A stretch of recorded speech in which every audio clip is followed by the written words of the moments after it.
inspired me to create this, because it's for teachers and for people who just want to get up with their own words. So what I'm going to do is just give you a few examples of the kind of thing that you might hear in a poetry slam. Right? So it's 2 minutes of your own writing, and it could be even, you could just say something like, I am a clear and concise speaker. I'm aware of other people's need to communicate verbally, and when others speak, I listen, because other people have good ideas and need to divulge. I am a clear and concise speaker. I'm aware of other people's need, other people's need, other people's need, other people's need, other people's need.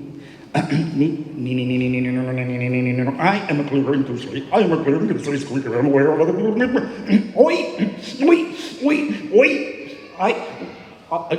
people's good ideas. Other people have got ideas. Have you got idea? Have you got idea? Have you got idea? Other people have got idea and need to. I am a clear and concise speaker. I'm aware of other people's need to communicate verbally.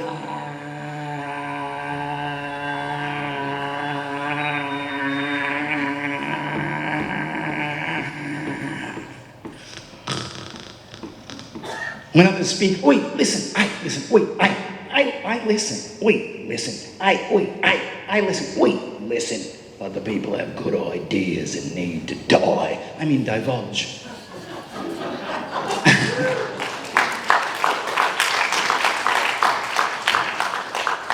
So that is inspired because I'm one of those people that very well-meaning, lovely, sometimes older, mostly Anglo-Saxon people say, they give you this lovely compliment that's like, gee, you're so articulate. You speak so well. Wow, how do you, remember all of that? And it's one of those, oh gosh, you're actually different from the stereotype I had in my head. So the thing that inspired me to do what I do, I started out as an actor when I was in high school, and I went for my first audition. And it was for a stage version of One Flew Over the Cuckoo's Nest. And I started reading the script, and the director stopped me after a couple of lines and said, excuse me, sorry, what are you doing? I'm reading the script. But you're reading for the lead character, are you? Well, yeah, sorry, but the lead is not black. Well, it doesn't say that in the script. It is implied. The man's name is Murphy, therefore he must be Irish. Oh, how does that explain Eddie? Excuse me? Eddie Murphy. Well, we've got you listed as Janitor 1, Janitor 2, or the Indian guy whose name is Chief and he's comatose through most of the play.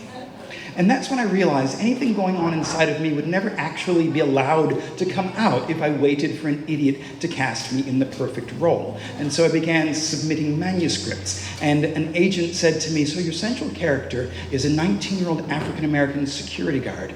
Well, I have to be honest with you. Most readers are white women over 50. They will never empathize with this central character, so it has no sale value. Wow. So all I have is this. To be able to speak to an audience, I have to go through so many layers of gatekeepers who can't empathize with my experience because I'm from a diverse cultural background. So this is the empowerment sequence of my life. So I'm going to tell you a poem that is about love. And it's about, you fall in love with somebody and they never really latch onto you, and then one day they say, there was somebody that I loved before you, and I've never been able to fully commit, and he's finally left his wife, and he's living in his grandmother's basement, hooked on heroin, and his wife just kind of disappeared with the kids, and I feel like I need to support him. So here we go. It's called The Flying Triangle, like a love triangle. You know how crows and so-called carrion birds pick out your muscles when you die.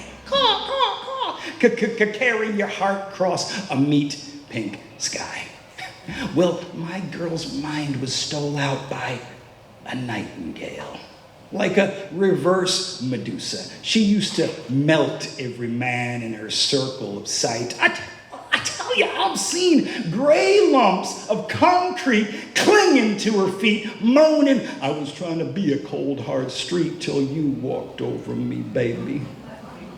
And yet this nightingale, he stays stoned. He is a raven. She is a raven, full-beaked and black.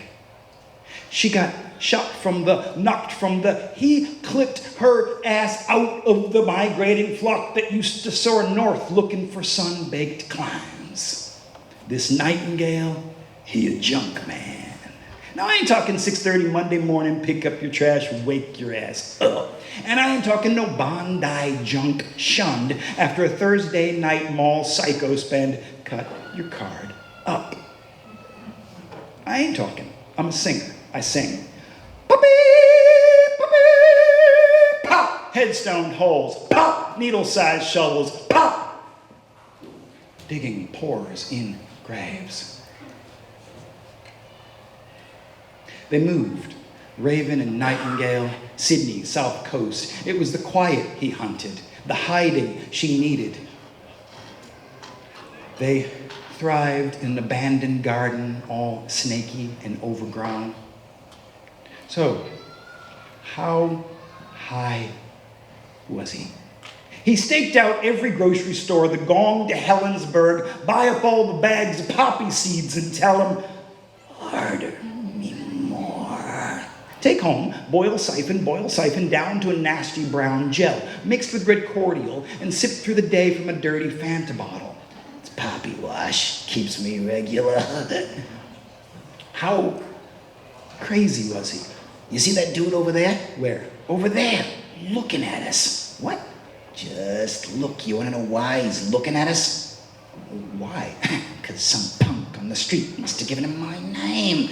I stopped going to the city, mate. Stopped going to the city. One night, me and your ex, we was watching Gypsy something at the basement, and there were fully 23 undercovers. What? Fully 23 undercovers. What are they doing there, dude? Scoping me out. I stopped going to the city, mate. It came to a head, fully to a head. So, how much did he love her? Mate, your girlfriend. You see, I'm sorry to tell you, mate, but I've got this pull away. She comes closer, shit down. I'm holding the bit. You know how she's studying how to tame horses, right? She's studying how to tame.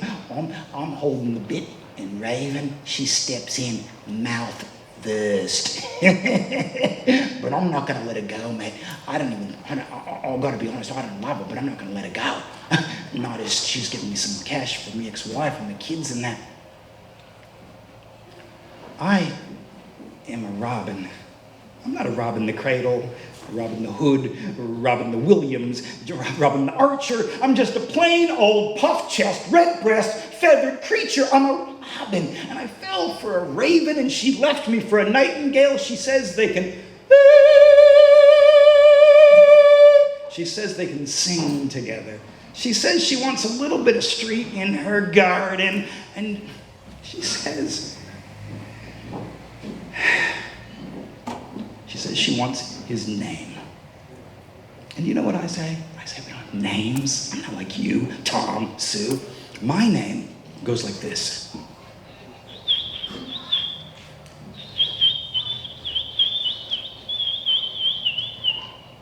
Raven is more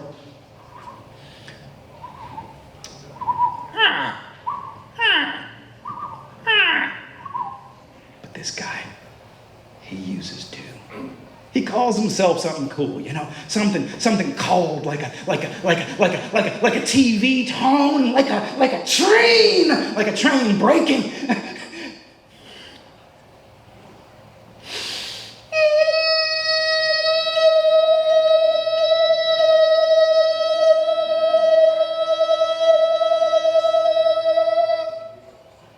But do you want to know his real name?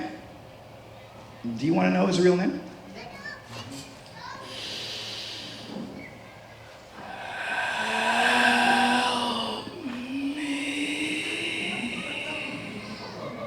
Thank you.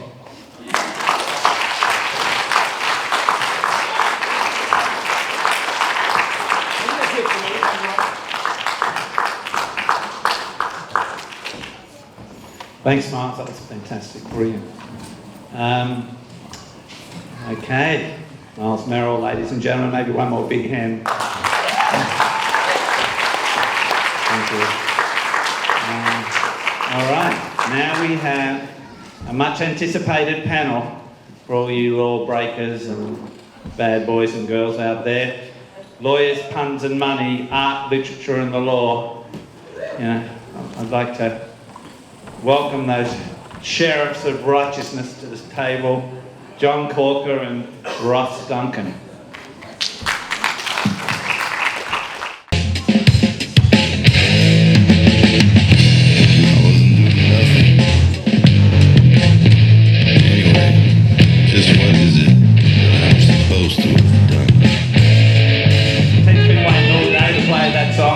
You must have heard about 4 times by accident already. That's how excited he is about this panel. Just haven't been able to keep his finger off that button. Well, I think people know the gist of the panel today, and I'm kind of hoping, John and Ross, that you'll kind of give your spiels and converse between yourselves without too much prompting from me.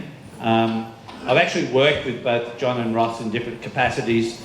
John kind of saved my ass, really, working on the Nick Cave book, because I was mired in all sorts of contractual problems, as well as my own problems in life too, and in what had taken me years to try and solve, John really fixed in at most a couple of months, more like a couple of weeks.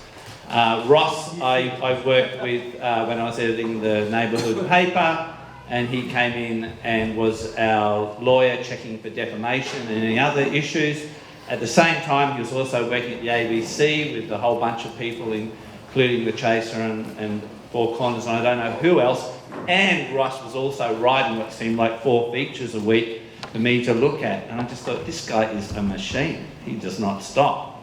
I don't know whether those are great introductions or the kind of thing that make people think, gosh, you know, with those kind of associations with Mark, we maybe should be rethinking our attitude, but, you know. But anyway, I'd love to welcome you here today, and I'm not sure if you've decided on an order of who wants to speak first. Yeah. Let's just introduce ourselves. Yeah, sure.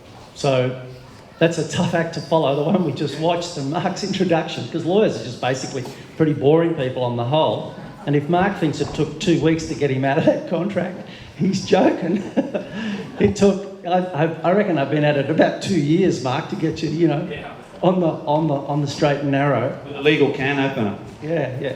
So I'm actually what I'd like to do is just tell the story a little bit about that, because I learned some things, particularly about advances from publishers, and I'd be interested to know. I'll come back to it. I'll let Ross introduce himself. The other thing I thought we should do this session, because we're getting a bit later in the day, is make it more interactive. So I was only going to sort of speak for 5 minutes or so, and the same with Ross, and then try and get some questions from the floor about, the lawyers you've known and ripped off, or the photographs you still owed money for, or whatever it might be.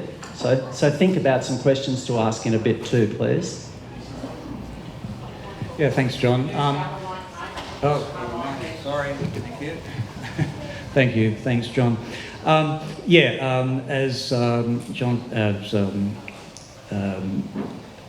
I've basically had a background as a lawyer for the ABC for a long time and working with neighbourhood.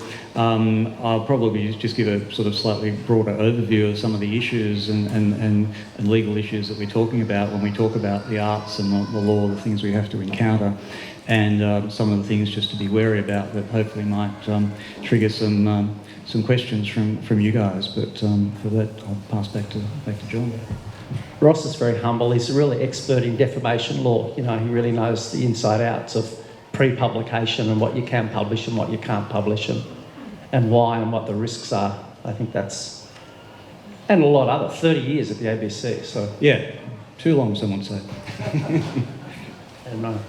Look, I'll start by just telling a bit of a story, I suppose, about how I got involved with Mark and Boy on Fire. I mean, I suppose initially, I'm a Nick Cave fan, openly.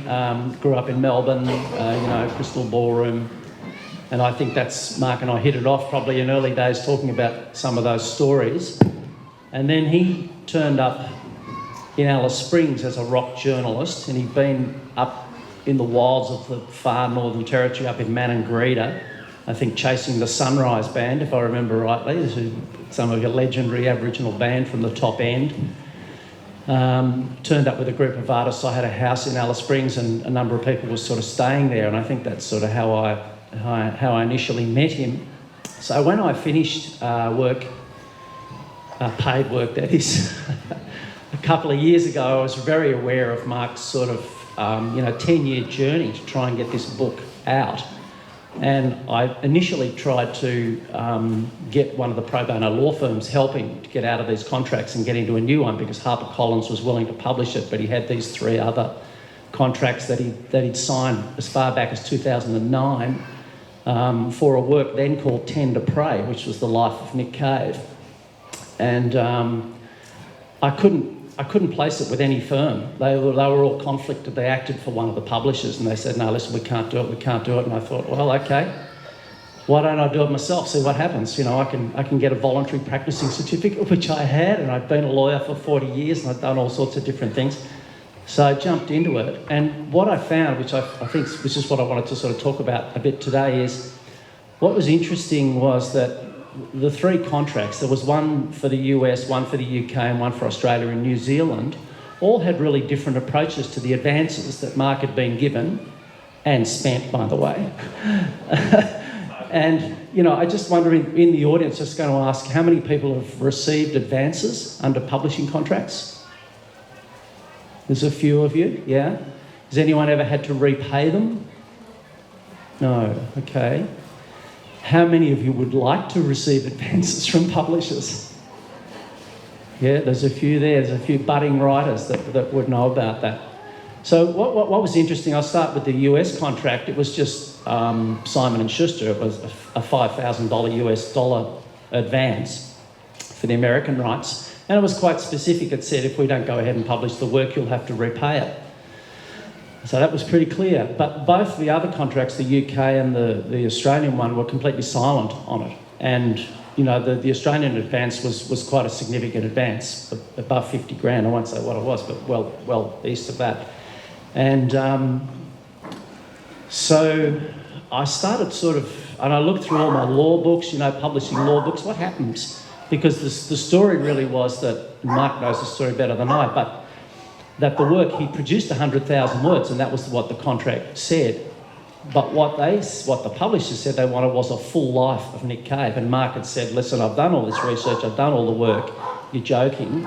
Nick is such a prolific artist, and it's really, and the heart of it, in a sense, of who the person is, comes from him as a young man, not necessarily as a full prolific artist, which he clearly is, and is continuing to produce stuff at a prolific rate, even today as we speak.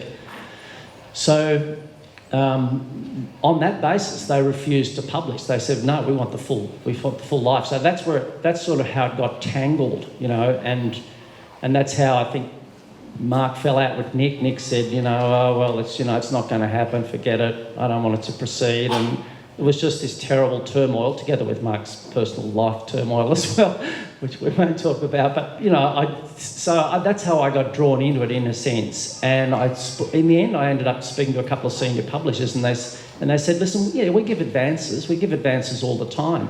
And often we don't recover them. We don't publish it, we don't like it, and we write it off as a bad debt. It's not necessarily something that... Because it's an advance on royalties, okay? It's an advance payment on the royalties that you might get from the number of copies of that book that is subsequently sold, either in hardback or paperback or trade paperback or whatever. Different royalty rates for different markets and numbers. So, for example, for a book in Australia, you might expect a 10% royalty rate for 10,000 copies. I think that was what was in your agreement. And then above that, you might get 12.5%. In the UK, I think it was 10% for 5,000 copies. So once you've sold that, you go up to 12.5 or 15%. So on the basis of that, I sort of started talking to the Australian publisher and saying, well, and putting all the arguments forward about, well, we had delivered the words, you didn't like it, but we'd done what we could, and it's been 10 years. Are you going to get any money back out of this or nothing? What's your story? You can't possibly demand the full advance. And in the end, we settled really well, like for 10% of what had been advanced in the first place. It was a really small portion of that, and that was enough to clear the rights. And then we used that formula in England, and we said, listen, they've settled in Australia for 10% of what was advanced. Why don't you guys settle for 10% of what was advanced?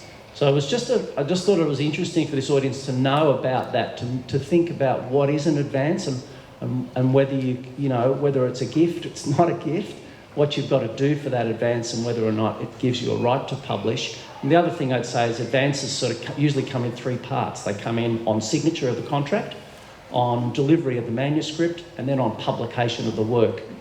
So there's usually three payments, and you can negotiate. If you need a lot of money up front, you try and get most of your advance on signature, because that's what you need to live to write the work. But often a publisher will come at it and say, well, let's split it in three. It just depends on where you're at. So that's the story for me as the my story.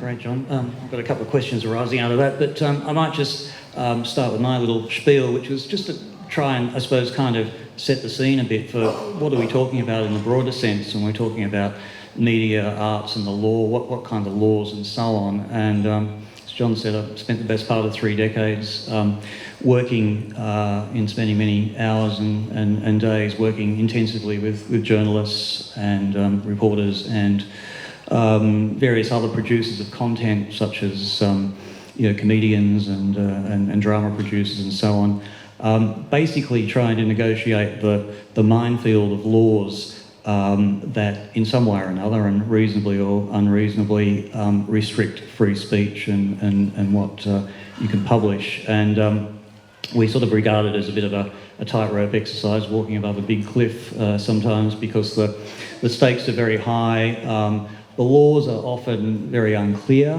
or unevenly enforced, and if you get to litigation, then it can be a very unpredictable pathway from there as to what happens. God knows what happens when you get to litigation. So when you're talking about publishing and laws relating to publishing, obviously the big one that comes to mind and everyone thinks of is defamation, and that's obviously the one that people probably most often and commonly have to worry about. But there's a whole raft of other laws that restrict what you can publish, everything from contempt law. You might have seen recently a whole bunch of media organisations got into trouble for breaching suppression orders in the George Pell criminal proceedings. And then there's a whole other laws in relation to how you gather and use information, trespass laws relating to the use of confidential information, and as people like Andrew Bolt discovered not so long ago, there are racial vilification laws that you have to contend with. And also, unfortunately, as we saw in recent times with the raid, AFP raid on the ABC and on the Australian journalist Annika Smethurst, there's a labyrinth of complex national security laws these days which set up a whole lot of serious criminal offences for potentially dealing with secret information the government doesn't necessarily want you to know about. But I guess the point is, and I don't want to scare off any writers and artists out there, but these same sort of legal issues that affect big media organisations and publishers, they also affect you as individual artists and writers, because the same laws apply to anything that you publish. And I think it's good to, not sort of kill off the creative spirit in any way or self-censor, but just to be aware of those things. And just to give you a few examples, your own journalism, non-fiction writing, your blogs, your Facebook rants, they can all give rise to legal liabilities for defamation or contempt or all the other things I've mentioned. Even fictional work can get you in trouble with defamation if one of your characters happens to too closely resemble a real, living person. And then, even things like comedy sketches and cartoons are not immune, even though they're intended to be a joke. As for instance, Pauline Pantsdown found a few years ago with her song Backdoor Man, where the court spent considerable time considering the various meanings of the word potato. And so all these things apply to you. I think it's important to emphasise that, bear in mind you're liable for what you publish, and the internet and social media in particular is a minefield. The defamation courts these days are increasingly being clogged up, not with sort of the sort of cases that you usually think of with politicians and sports stars and celebrities, but with minor spats between people, neighbours and I don't know, parents complaining about the school principal and so on, and they're all from social media publications or small email circulations and so on, and it's become a real issue. What I would say, I guess, is that and again, I don't think in your writing or your creative practice you should be self-censoring, but I think you need to be aware that there are legal issues that you need to contend with and can get you into trouble. Secondly, that if you do think you might have an issue, then it's obviously a good idea to try and get legal advice. Now that's obviously easier said than done, and I guess one of the questions I was going to ask you, John, Mark was obviously very fortunate to have you in his corner to sort this out, but what does a struggling artist or writer do if they find or think they might need a lawyer? They don't come cheaply. No. I think in Sydney the Arts Law Centre is really excellent. I don't know how many of you use it or are aware of it. It's a community legal centre. You can become a member of it. It's very well connected to the larger firms and those that really do have expertise in intellectual property. And they have very good precedent agreements for film and for television and for written published works, and the membership fee is not much. That's what I'd say. I was the director of the Australian Pro Bono Centre for the last 15 years of my life, so I sort of mapped that whole area of where you can get free advice and what's good advice and what's not advice.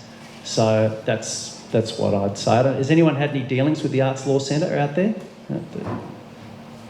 Yeah, Mark has and a couple of others. So, yeah. Long time ago now, but really good. Yeah. Really helpful, really good, gave you lots of time, really cared about people. Yeah. I've got a question for Ross, which is, why do they call Sydney the defamation capital of the world, Ross? Quite simply, I think because it's the place where there are an enormous number of defamation actions that happen. I don't know, Sydney-siders or and Australians more generally, I think, tend to be particularly litigious and sensitive, and like to take action for defamation. Yeah, why Sydney is like that, I don't know.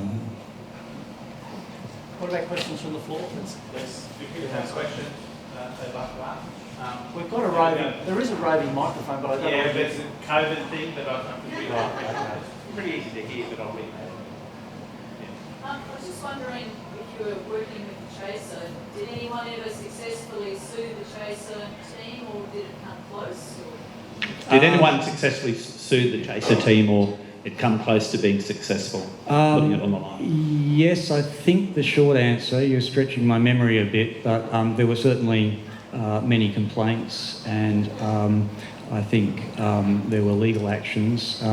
Chris Kenny took one I know of, and I think, I'm just trying to remember, but I think the action ultimately settled in some way. So. Starlight Foundation.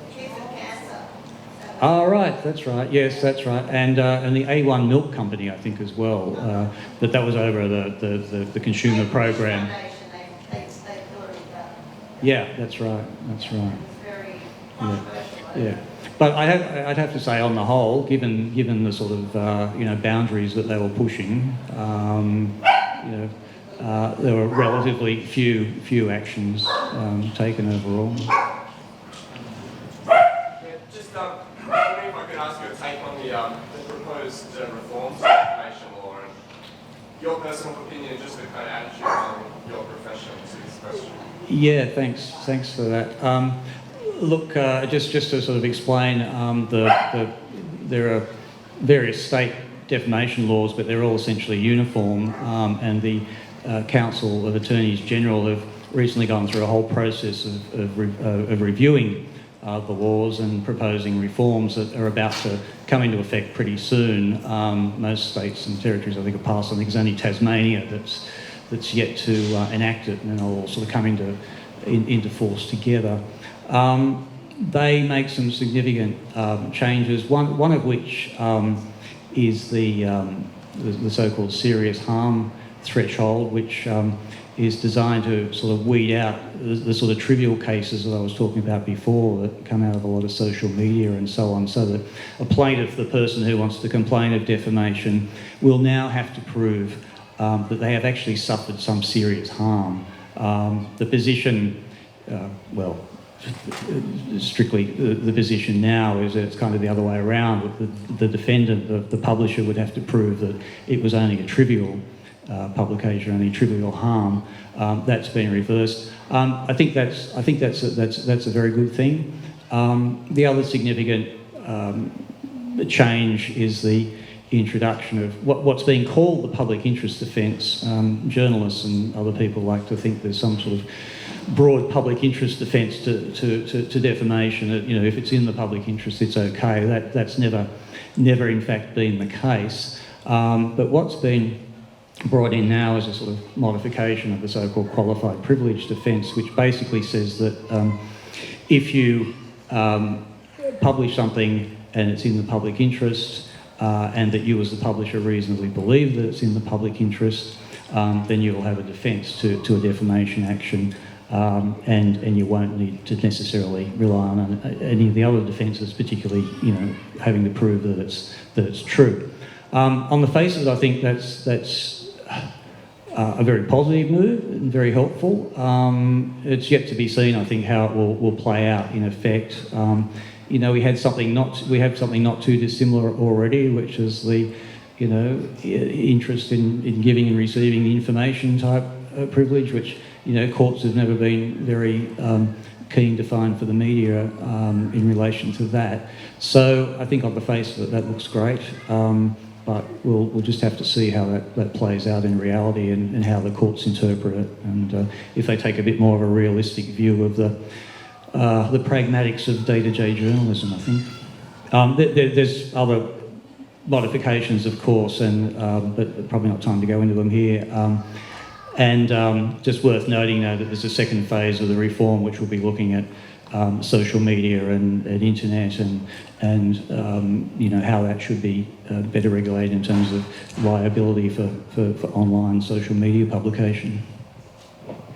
Someone at the back. What if you limit your audience on social media and it's not contemplated by you that person's going to get it, and they're in fact stalking you by getting a friend of a friend to get that information? That's the first part. And the second part, say it's interstate. If you write something and we're in New South Wales and somebody's going after you in Victoria where they have a different law about that, how does that play out? How can that play out in the current realm? I'll just repeat the question so people can hear it. There's a question about sort of basically social media being stalked and I would assume bad-mouthed by someone, and you hear it through second-hand sources because you're blocked or not privy to those things. You know, for example, if I publish something, to send an email to Mark Mordew defaming John Corker, then the defamation is essentially complete. There's publication, identification, and, you know, if I've said something defamatory, it's complete. And the breadth of the publication, like how many people have read it, that really just goes to the issues of damages at the end of the day, how much money you might get for that defamation. But once it's published, yeah.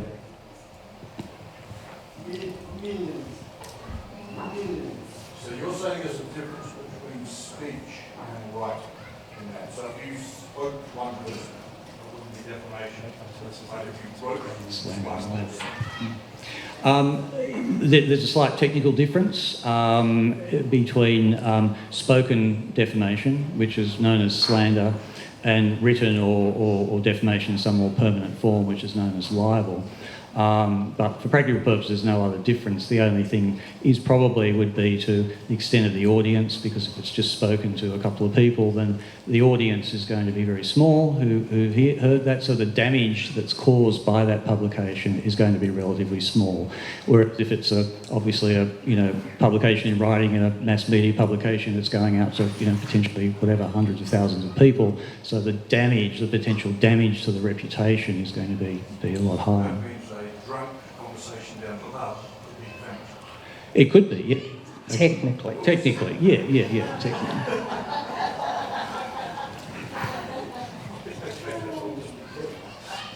Any other question?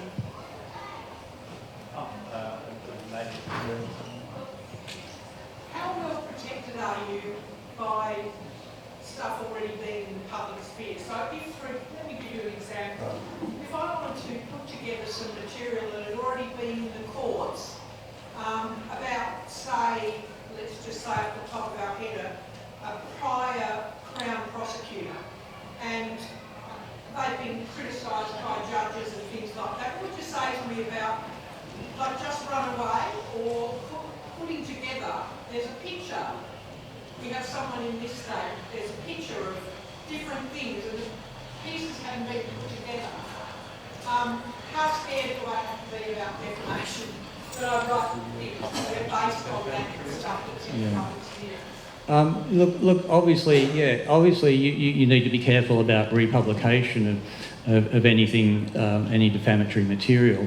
If you're talking about, which I think you were saying, if it's material that's been revealed or produced in court proceedings, then there is a defence for a fair and accurate report of court proceedings, which would enable someone to essentially fairly and accurately, report what was said in those court proceedings without being liable for defamation, provided it is accurate and fair in the sense of balanced and so on.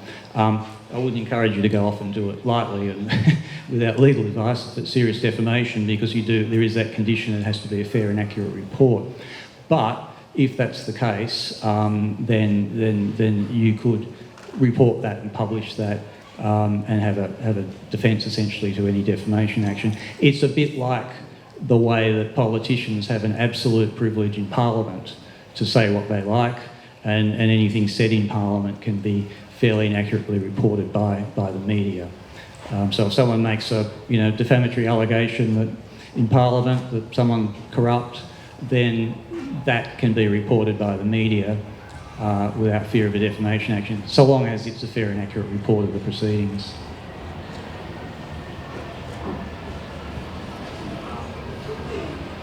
Sexual allegations coming to the burning issue, and indeed that the ABC in the eye of the storm. I'm interested in your thoughts on this. Yes. Sexual allegations and obviously I think in reference to Canberra and related matters and just the ABC being in the eye of the storm, like what I know it's kind of going a bit close to the bone, but yeah, what do you think about all that issue, which is obviously a complicated one? But. Yeah, look, probably because the ABC is so often in the eye of the storm, I'd probably want to dodge that question in the sense of making any specific comments about the ABC as such. But look, I think it's difficult. I think the ABC it can be held to account for what it publishes. It has an obligation to do so responsibly. It would be saying it's doing so in the public interest. I guess people are going to have different opinions about whether it is or it isn't. It needs to sort of comply with defamation laws and so on. So.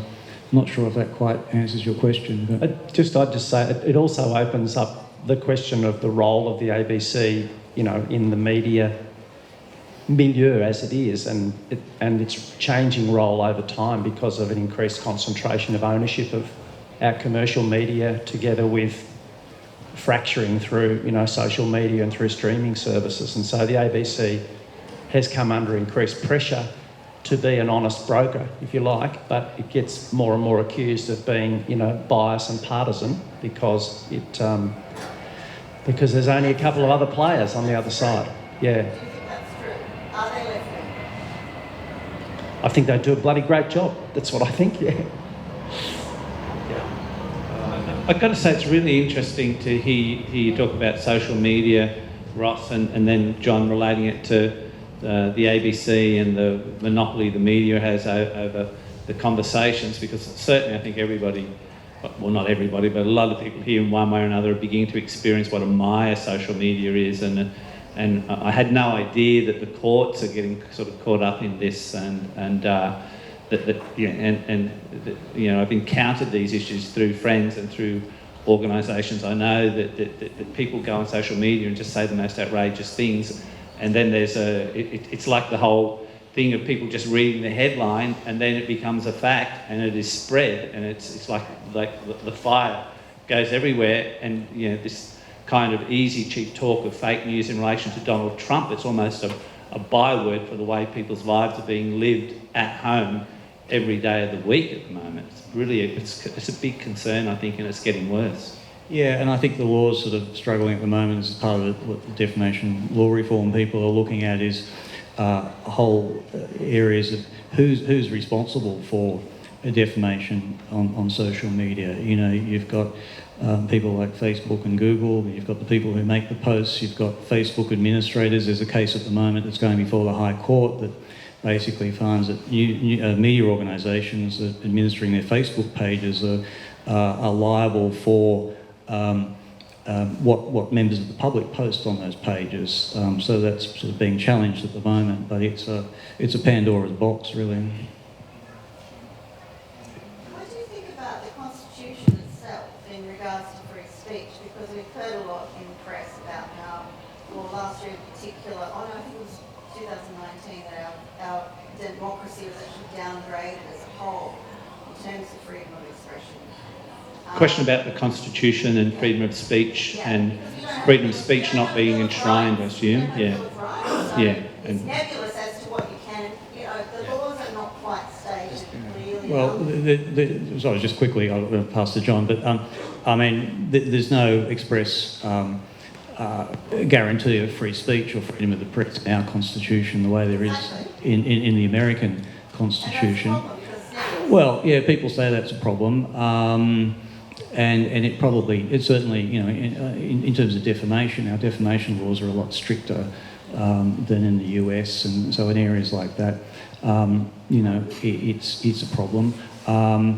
Would a guarantee, express guarantee in the Constitution change things? I'm not sure. It would probably help a bit, but yeah, we'd have to see. Yeah, just a couple of comments. One is, as you know, there's an implied right of freedom of political communication, which the courts managed to find in the Constitution, but it doesn't go that far.